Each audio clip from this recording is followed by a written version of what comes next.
সালাম ইয়া রাগিবুল ইলম। হেদায়ার পথে মিডিয়া হয়ে হেদায়া মিডিয়ার আবির্ভাব। জ্ঞান সুধার বিনিময়ে করি রবের সাথে ভাব। প্রিয় রগিবুল ইলম, আজ বুখারি পড়ি সিরিজের ৩৮তম পর্ব। আর আজ আমরা শিখতে চলেছি বুখারী শরীফের ২৮ নং পরিচ্ছেদ থেকে। পরিচ্ছেদ শিরোনাম সওয়াবের আশায় রমজানের সিয়াম পালন ঈমানের অঙ্গ।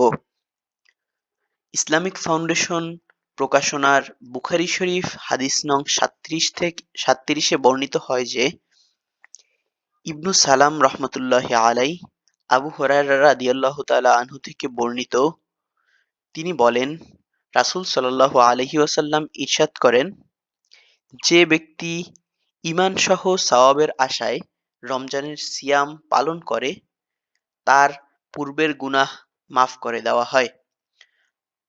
عن أبي هريرة رضي الله تعالى عنه قال قال رسول الله صلى الله عليه وسلم من صام رمضان إيمانا واحتسابا غفر له ما قدم من ذنبه।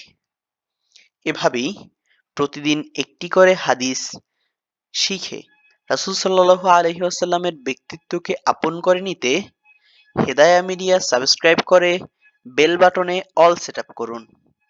আর ফেসবুকে ফলো করুন, যাতে রাসূল সাল্লাল্লাহু আলাইহি ওয়াসাল্লামের কথাগুলো আপনার কাছে পৌঁছে যায় সবার আগে। সদকায়ে জারিয়ার মর্তবা অর্জনে লাইক, কমেন্ট, শেয়ার করে পাশেই থাকুন।